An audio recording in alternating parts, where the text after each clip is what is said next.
Hi, this is Mark Rosen from WCCO TV, and it's my pleasure to introduce my good friend Ron Henderson, the Fitness King, presenting Motivation, one word to help change your life. Have you ever had a time in your life when you maybe thought about being a celebrity, or you just had that desire? You know, you watch the movies. Well, on today's show, I have the great pleasure of having somebody that you've probably seen many, many times over. His name is Kevin T Roberson. He's America's leading motivational speaker, and he's also celebrity talk show host. Welcome to Motivation, Kevin. How are you? Very nice to be here, man. Thanks for having me. This is a pleasure, and I really do appreciate you flying in for this interview. I really do, okay? It says a lot about you and the things that you do, okay? Before we get into actually talking about what you do, and I'm really curious about even some of the people that you've actually interviewed, okay? Where did you grow up, Kevin? I grew up in Prince George's County, Maryland.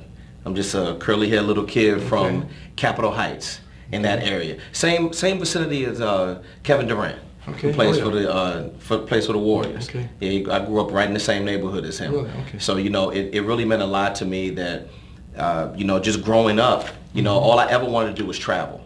I didn't know how I was going to do it, but I was always a big dreamer. I was always self-motivated, and I was always a happy person. You know, I didn't grow up with everything I wanted, but what it did was it gave me a hunger, and my parents taught me a really strong work ethic, especially my mom. Yes. My mom was a really, really hard worker. So what I started to realize is that if you wanted to have anything in this life, you had to have a strong work ethic. Then when I got a little older, I started realizing about business principles. Now I have to work smart. So I work hard and I work smart, and that's how I got to where I am right now. Okay, and what was your childhood like? I mean, with your parents, you said your mother was a very hard worker. Do you feel like you had like a good family environment, or were you guys struggling in any ways at all? Well, absolutely. I mean, you know, I was like any other family, average family that came from, I was born in 1968 and then struggled through the 70s. And I definitely saw my parents hit those obstacles as an African-American couple, you know, but I always saw them do it together. Okay. You know, they come from very average beginnings. They weren't college educated, but my parents always, you know, they took us out of an apartment when we were babies. Yes. And a friend of my dad's, you know, told him, hey, you could become a homeowner. Did you know that? He was like, become a homeowner. Right. My mom and dad, we ate hot dogs and beans for a solid year, okay, as they tucked money away to buy us our first house. Amen. Now, it's amazing, Ron, because the size of our first house, it was a 2-bedroom house, a Rambler, but it was brand new. Okay. That's the entire size of my garage right now. So when you think about that, and you think about where you come from, you can never, ever forget the struggles and the obstacles that you overcame as a kid, and then seeing my parents didn't hide anything from us. If we had to eat hot dogs and beans, we ate hot dogs and beans. I'm the youngest of two, so I had the smallest piece of chicken. So I remember what that felt like. Sometimes you had to eat a couple extra pieces of bread. It wasn't like that all the time, but I do remember when it was lean, and I remember when my parents did have struggles, when there was some clashes, and I remember all those lessons and how my mother just never gave up on my dad. My dad never gave up on my mom, and they always worked hard, and they kept purchasing another house and purchasing another house until they end up getting the house out by the water.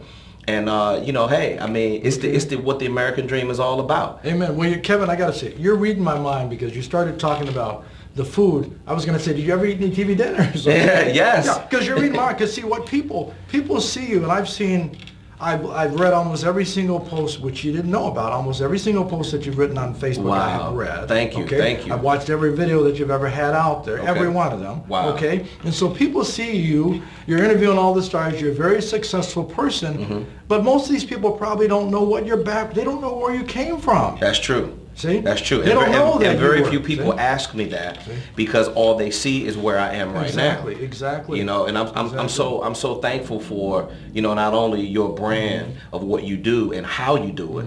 You know, I'm thankful for you as a business associate, and now I can actually call you a friend. I mean, you open up your show to me. You say, hey, KTR, if you're ever in Minnesota, you know, let's make it happen. You know, and I was able to fit it in between a business trip, and I'm so glad that that's why they say timing. You're very welcome. Timing is everything in this universe, and when your goals align the right way with a person, another powerful person that has a vision, along with my vision, then bam, you create that explosion. And you know, Ron, I got to get this in here, man. man, I tell people all the time, you know, being a celebrity insider is nice.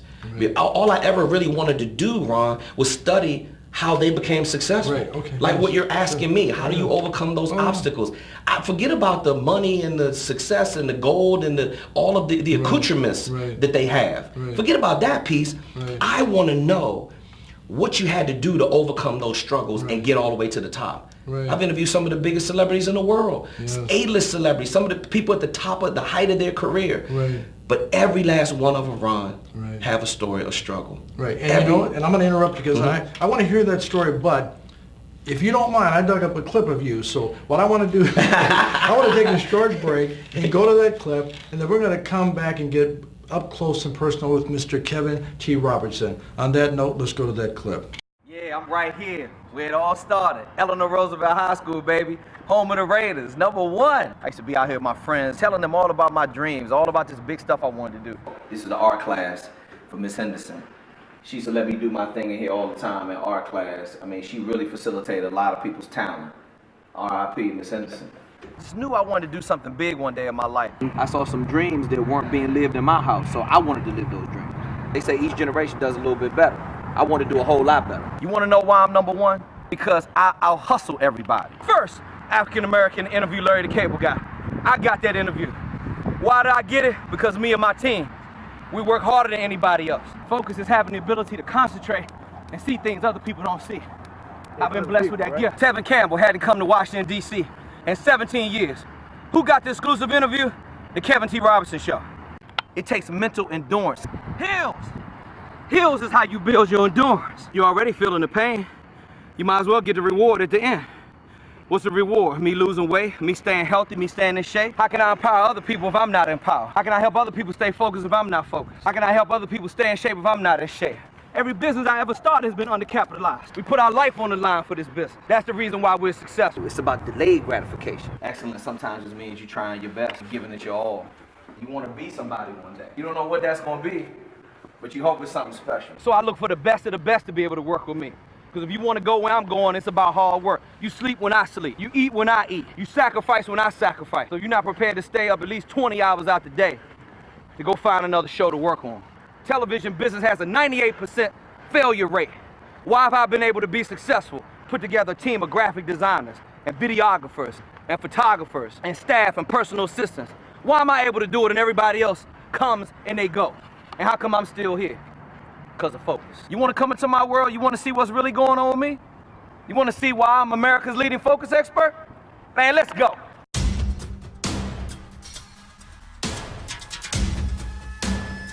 Hello, meeting planners and conference coordinators. I am Kevin T Roberson, America's leading focus expert, here to share information with you about the Focus Tool. I saw you over at, I said, forget Quincy Jones. I'm going to go speak to the motivation. We were in a room with Quincy Jones. I went to see Kevin and introduce myself. Kevin T Roberson has overcome insurmountable odds to become a highly respected authority in the field of leadership development. One and only Dan Rather. Mr. Rather, how are you today, sir? Great. I can use some motivation. Lay it on me. Hey, there you go. Give me 5 minutes and I have your conference attendees achieving maximum levels of focus. KTR is a keynote speaker, author, seminar leader, and celebrity talk show host.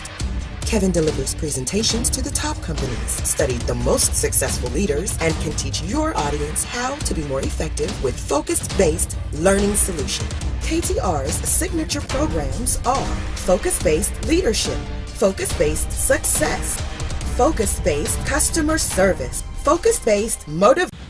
Welcome back to Motivation. That was powerful, man. You're a motivator. See, I'm a person that motivates people too, but I got to say, when I listen to you speak, when I'm watching those videos, it motivates me. Thank you. You run up the stairs, you're talking about focus, focus, focus, focus, focus, and the importance of that. How did you start developing, I mean, because I'm just skipping around because, I mean, honestly, watching you, I really want to hear a lot about your focus program. Okay? All right. Can we go there? Yeah, absolutely. Well, you know, I feel like that, you know, this is my ministry. This is what I do. Okay, I was put here to teach people how to organize their focus. Right. I always tell people, if you don't see your goals clear, you need to meditate a little bit. Right, Just stay still for a second. Right. Just let it become clear. Now, when it does become clear, you need to attack your goals with force. Right? Anything you do not meet with greater or equal force, it's going to steamroll right over top of you. Right? So you gotta maintain the leverage, and you're going to do that by making sure you maintain your focus. Right. So I always had the ability to focus when other people couldn't. Right. See, focus is having the ability to see things that other people don't see. Oh, yeah. So I realized I was talented when I was a very young man. So whenever And how did you realize that?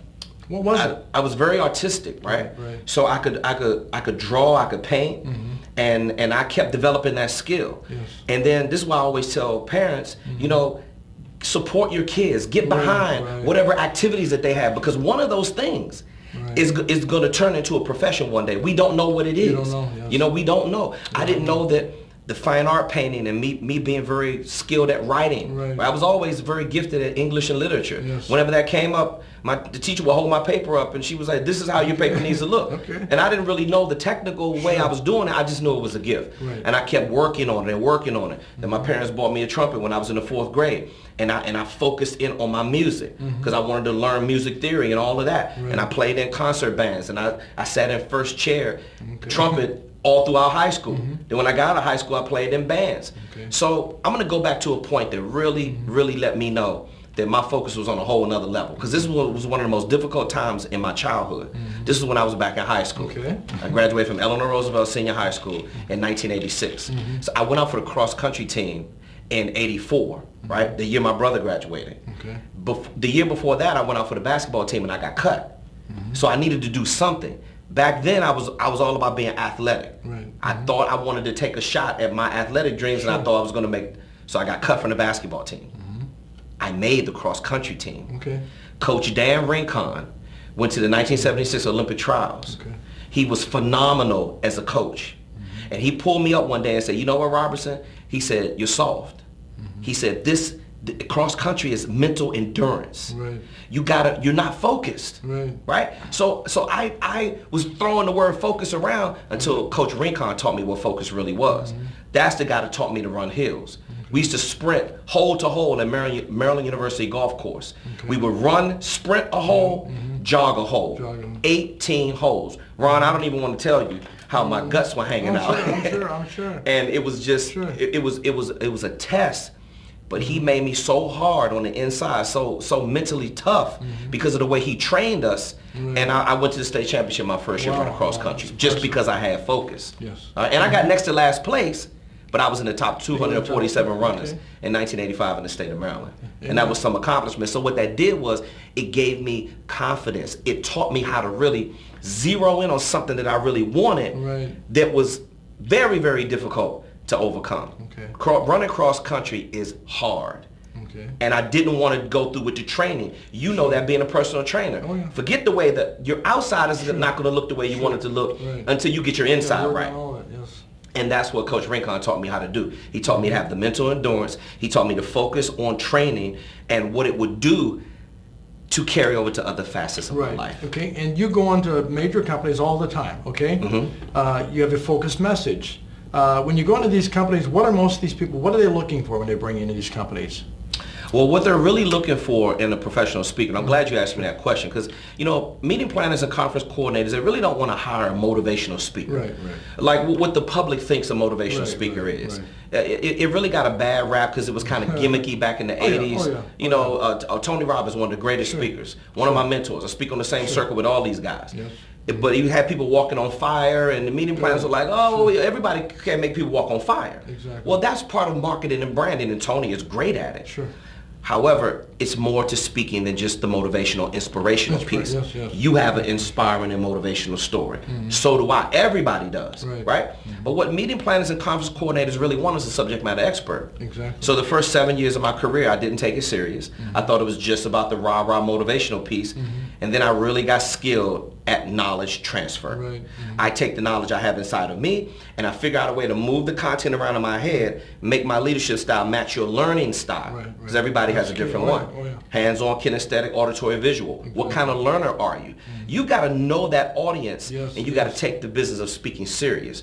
So What they really want is somebody that can move their people to immediate action, and they can give them tips, tools, strategies, takeaways, value, value, value, value. That's where the focus comes from. So they feel that immediately up front, because every conference coordinator, meeting planner I've talked to, Ron, all of them say, KTR, what makes you so different? Sure. That's what they ask all of us as speakers. Sure. Ron, you're a great speaker as well. Sure. They said, what makes your program so different? And I tell everybody, it's me. If you just stay to yourself, stay true to yourself about your message. So I created a system called Focus-Based Learning Solutions, and I have 3 signature programs I deliver. Focus-Based Leadership, Focus-Based Success, and then Focus-Based Customer Service. So that ties in with being America's leading focus expert. So my whole goal and my whole purpose in this life of being here for the time that I have left is teaching people how to organize their focus, see their goals clear, Ron, attack, attack, attack. You too can live your dream. It's just that simple. And I'm not special. Right, and you do a great job at it. Like I said, watching the videos. You're also doing things right now too, trying to help other people improve their speaking ability. Sure. Can you share a little bit about that too? Absolutely. Well, we have, KTR speaker coaching program. It's one of the most successful speaker funnels in the history of Facebook. And what I do is I teach people from learning platform skills to working the speaking industry as a real business. And I think a lot of people, when they sign up for the coaching program, they're very naive about the speaking industry. They really don't know, and I didn't know about it either. So when I get somebody who doesn't know much about the industry, it makes me jump up inside. It makes me go, wow. Because I remember when I was there. Now, a man or woman has got to have some empathy or compassion to their fellow human being. If I'm going to understand what it's like to walk in your shoes, I got to be a good listener, right? Then I've got to listen to your story. So what I teach average speakers how to do, even speakers that are successful, I teach them how to package, get their message to the right target market, right? Because a lot of speakers are sitting at home, and I was one of them at first. I was speaking, but I wasn't getting it with a high level of frequency. So I teach them how to package and brand and market themselves, and then put the message in the right market so you can be speaking with more frequency. Exactly. How do people hear about you? Well, right now, we run Facebook ads and Instagram ads. I'm going to recommend that anybody who needs to do any marketing, that you need to run Facebook ads, because it's where the eyeballs are. Right now. And the most eyeballs are on Facebook, and the cost to be able to get that lead is very, very low. Now, I'm old school. I come from the golden age of hip hop. I don't look it, but I'll be 50 on my upcoming birthday on July the 7th. Thank you. So I'm still old school thinking. Now, this is one of the strategies I tell, most of my coaching students are older. So I say, look, you've got to abandon that old school thinking. You've got to understand the digital platform and technology. Everything I do right now makes my business so easy. It's like printing money, right? And that's because of technology and running Facebook ads and Instagram ads. If you do that and you understand how to put the ad together, I'm very fortunate. I have a business partner, his name is Austin Troyer. He has educated me and taken me out of the stone ages, right? From that old school thinking to the new way of doing things and making sure that those strategies are successful. And I pass along every single page out of my playbook, the do's, the don'ts, the pain, right? I take all of that and I pour that into my coaching students. Now with anybody on my level, there's obviously there's a fee associated with somebody's time. And it took me a long time to understand that people were on a higher level of marketing. I had to buy access to their time. I thought they were going to give it to me for free, and it just it just doesn't work like that. And then I had to have access to the formulas, Ron. And that's why I tell people, and you've heard me say this several times in this interview, do I have gifts? Am I amazingly talented? Absolutely. But I'm really nothing special. Said I could do it, and I could come from being a curly-haired little kid in Capitol Heights, Maryland, from very, very average beginnings. A lot of the people that I'm working with have a better start than I did. Because we don't have our phones in here, Ron, because you banned us from the studio. You banned the phones from the studio. But if you have a phone and you're able to make videos, there's absolutely no excuse not to be getting content out there on a massive scale. You have got to be generating content. So four quick tips I want to, for people who think that they can't do this business. You have to be able to manage 4 categories to be a speaker in the age of technology. You have to be able to write great copy, Just take pictures every day. Sure. If you're not speaking, make it look like you're speaking. Okay. Please, somewhere, get your friend or your family to take pictures of you. Yep. Take video and infographics. Create some infographics. I see them all over your studio, Ron. You know, promoting your brand. Right. And if you do those things and you get in the game and you associate with people that know more than you, then eventually it's gonna take your career to a whole nother level. Amen. And you'll be living the dream. Amen. Too. How did you start? I got to interrupt you because I want to find out, how did you actually, just briefly, how did you start Kevin T Roberson, the business, okay? Brand KTR. How did you start that? How did I become a logo? The whole thing, yes. Yeah. Well, how and when did you start that? Okay, well, it started about maybe 7 to 10 years ago. Okay. I started getting even better at marketing and something called market differentiation, right? It's the reason why no other personal trainer on the planet is like Ron Henderson, right? They don't look like you. They don't have the same brand. They don't share your same ideology. Yeah, or my techniques and my principles. Oh, your techniques and your principles. You walk me through your studio. I'm seeing Jack LaLanne up on the wall. I'm seeing all these figures that you've been able to work with, that you've been associated with, and Richard Simmons out there, and like all these people. That's what makes you different. Anybody can hang out with celebrities, but you stay true to yourself, right? And you have core beliefs that you live by. So what I said was, what is it that I want people to remember about me? What do I want them saying about me when I'm not here anymore? What I want people saying, what I want people to say about Kevin T Roberson is that he's reliable. Is that he shows up. And what better way to show that, Ron, than my initials? So now the brand with the little man at the top on the podium, I just turned the K into the podium with the microphone up there, and then the guy pointing, because success is about onward and upward, right? So it just came to me one day, and I said, you know what, my brand needs to be my 3 initials. And when I first started, I struggled. Oh, Ron, I struggled with marketing. So my wife helped me build the brand. She's the only one that understands brand KTR better than I do, except for the people that work on my team. Because my wife invested her paycheck in me when I had to front my expenses on the road. And she used to spend, sometimes I would have $1,500 to $1,600 worth of expenses every week with hotel. This is before I got really good at learning how to make the client pay for that. You know, putting all that in my contract. I didn't know what I was doing, so I was coming out the pocket.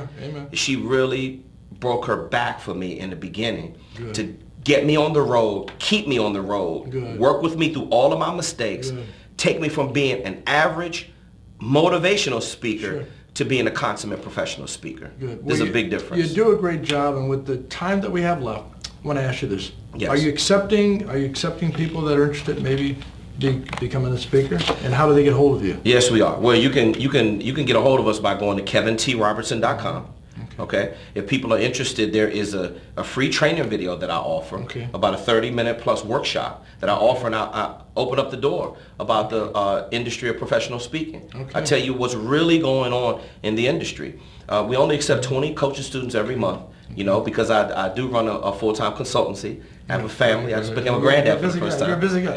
And I still keep up a busy tour schedule. And I got to come see my friend Ron every once in a while too. I appreciate it. So what happens is, if they're interested in taking the coaching, they can just go to kevintroberson.com. They can fill out the contact form, and they can schedule a free consultation with me if they like to learn more about how to get involved. All right. Now I'm going to go to something that's really exciting to me. Now everything's exciting because I'm a speaker too, but I got to share this with you. I've always been fascinated. You know, in the past I've done bodyguard work. I trained a lot of different people from the NFL, different teams.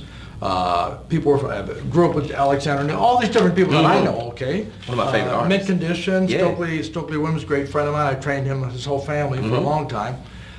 So I've always been around celebrities, but there's been people like Blair Underwood that I've always wanted to meet. You've interviewed all these people. Can you just share a little bit about what you do with your talk show hosting, and then maybe talk about maybe who's probably the most interesting celebrity person you've ever interviewed, and what was that like? Got you. Well, I started out in 1998 on public access. At Bowie State University. You got about 4 minutes. Yes. I didn't know how to take camera cues or anything. So I was very green when I started. I just knew I needed to be on camera. It was a feeling I had inside of me. I did a speaking engagement at Bowie State, and some director from the network, they came over and said, hey, do you want to do a talk show? Really? Would you take a meeting with me next week? I went to the meeting. I got on TV.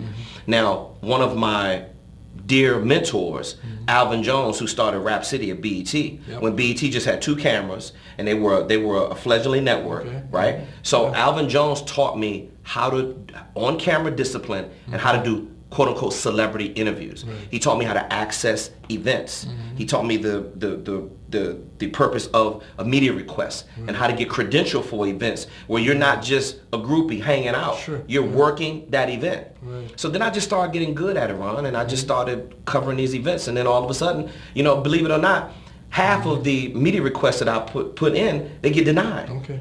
Because the celebrity just, Beyonce for instance, she comes to DC, I want to interview her. She has over 100 media requests. She's only going to do one. CNN might get it. Kevin T Roberson show doesn't get it.